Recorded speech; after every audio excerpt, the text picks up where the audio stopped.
뭐 오랜만이다. 계속 나오셨네요. 오랜만입니다. 네. 부정선거 아예 그냥 들고 다니시네. 들고 다니셔. 예. 지금까지 계속 뭐 몇 년, 5년째 지금 이렇게 아스팔트 다니시나요? 네, 그렇습니다. 지금 예. 부정선거만 외치고 계신 건 아니고 뭐 부정선거도 외치고 대전 우리나라 역사에 잘못된 것이 현대사에서 가장 가까운 현대사에서는 5.18이에요. 그렇죠. 5.18의 역사를 바로 잡아야 네네. 우리가 자유민주국가가 된다 이런 근데 측면이 있습니다. 5.18을 지금 말씀하신 지금 뭐 오늘 발인되셨던 그 전두환 대통령님 생각이 나는데 오늘 발인을 했지만 너무 마음이 참 아팠어요. 뭐 그냥 너무 사람도 없고 어떻게 이렇게 그래도 영웅이신데 하여튼 발인할 때 많은 사람들이 좀 옆에서 지키는 그 경호원도 없고 너무 가슴이 아팠고 차에도 보면은 꽃도 뭐 옛날에 그 보면은 우리 박정희 대통령님이나 이렇게 보면 꽃이 막 엄청났잖아요 차에다가. 근데 이건 너무 허술하고 너무 가슴이 아팠거든요. 예. 그러니까 그 이유는 네, 이 현 정권이 네네네, 97년 4월 17일 네네네, 신군부가 전두환 노태우를 비롯한 신군부가 네네네. 5.18의 그 공권력에 의해서 학살했다. 이래가지고 대법원이 판결을 했어요. 그러니까 다시 말하면 5.18은 81년도에 대법원이 판결할 때는 81년 1월 달에는 김대중과 그 그룹이 북한의 사주를 받아가지고 일으킨 내란이다. 이래가지고 김대중 그 일당을 내란죄로 처벌해야 된다 해가지고 그렇게 했습니다마는 이것이 뒤바뀌었습니다. 똑같은 대법원이 과거 했던 판결을 완전히 뒤집어가지고 전두환과 노태우가 일으킨 내란이다. 그때 시민군이 무장했던 것은 무장한 시민군을 준 헌법기관으로 왔습니다. 네. 준 헌법기관을 공권력에 의해서 제어하는 것은 이건 내란이다. 이렇게 내란 정의를 봤습니다. 왜냐하면 내란에 여러 가지 정의가 있지만 국헌문란죄가 있습니다. 국헌문란이 결국인 준 헌법기관을 공권력에 의해서 침해했다. 이래가지고 내란죄로 이제 처벌을 하게 된 거죠. 그 배경은 아시겠지만 김영삼 대통령이 이 노태우 대통령으로부터 선거자금 불법 선거자금 3천억 플러스 알파를 받았다고 이제 박대동이라는 의원이 얘기를 했습니다. 그러니까 거기에 자유롭지 못한 김대중 대통령이 내 20억 받았다고 양심 선언을 했어요. 그러니까 그러면 김영삼 대통령이 대답을 해야 할 거 아니에요, 거기다서. 그래서 직답을 피하고 그때 뭡니까 전두환 대통령이 시골로 가 있었어요. 시골로 가 있는데 쫓아가 가지고 밤중에 체포를 했습니다. 그래 가지고 구금된 상태에서 이게 이미 시효가 지났어요. 내란죄는 시효가 15년입니다.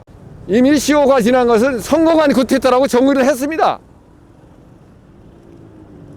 김영삼 대통령 스스로 그렇게 정의를 했고, 그리고 헌법재판소에서도 이건 처벌 못한다고 정의를 내렸어요. 해석을. 그런데 12.12를 구태타, 그리고 5.18은 그 연장선에서 다단계 구태타라고 그랬습니다. 다단계 구태타. 이 말이 판매에서 다단계는 있지만 구태타가 다단계 뭐예요? 그래서 12.12부터 제대로 우리가 알아야 됩니다. 12.12는 왜 일어나느냐? 그때 정승화 참모총장이 79년 12월 26일 사태 때 궁정동에 가 있었지 않습니까? 현장에, 살해 현장에 가 있었어요. 그 도덕적이라도 자기가 조사를 받아야 되는데 조사를 안 받는 몇 번이나 거절했단 말이에요. 그리고 그 당시에 국방부 장관한테도 조사를 해야 됐더니 거절했어요. 그래서 하는 수 없이 정승화를 이제 체포를 한 겁니다. 체포는 과정에서 정승화 경호원들이 먼저 총을 쐈어요. 그때 정승화를 체포하기 위해서 두 사람이 수사관이 갔는데 수사관은 비문장으로 갔습니다. 비문장으로 갔는데 비문장으로 간 수사관을 총으로 쐈습니다. 그래서 이제 할 수 없이 비무장을 했기 때문에 그 정승화가 그냥 너들 총을 쏘지 말라고 그래가지고 수사에 임하도록 됐습니다. 다시 얘기하면 12.12는 쿠데타가 아니라 김자규 쿠데타 세력을 제압하기 위한 과정에서 일어난 사건이 불가합니다. 국민들이 이걸 확실히 아셔야 됩니다. 그래서 5.18은 물론이고 12.12도 쿠데타가 아니라는 것을 분명히 아셔야 되겠습니다. 이상 말씀드리겠습니다. 그러면은 북한에서 했다는 겁니까 지금? 그러면은 5.18은 북한에서 저희 전문가가 볼 때는 북한군이 안 왔다고 볼 수 없는 것이 가장 고조에 여기 하이라이트라고 얘기를 하고 있는데 5월 21일 날 24단 집차 18을 탈취했고 그리고 그 차를 타고 아세아 자동차 방위산업체에 가가지고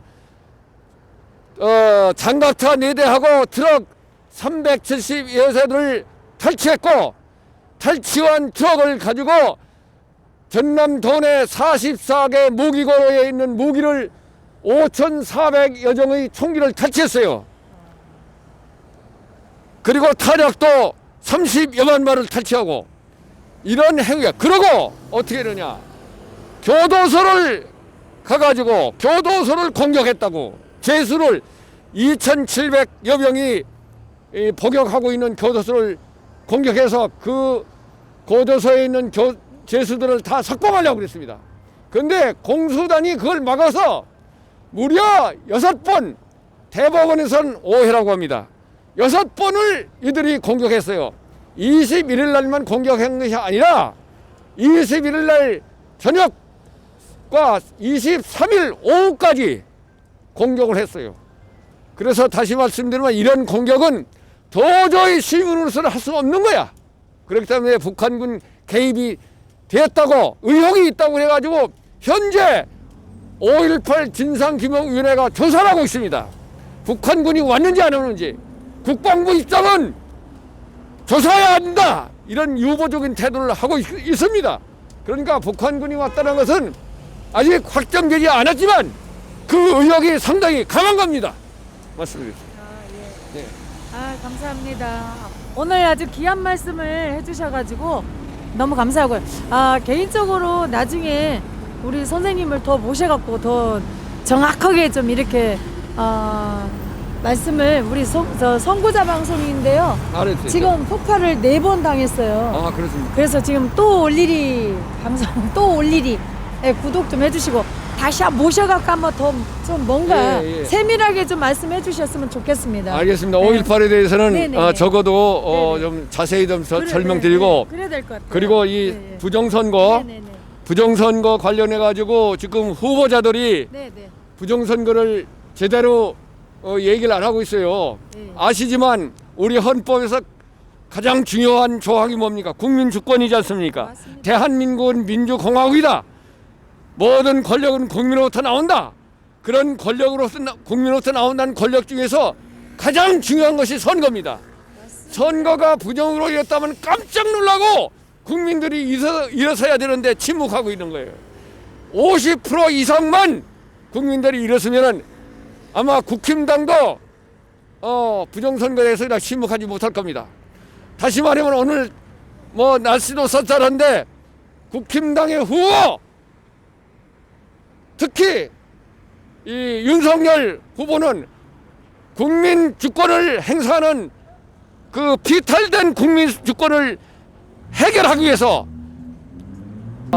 부정선거를 해소하는데 총력을 기울였다고 공약으로 채택할 것을 강력히 촉구합니다.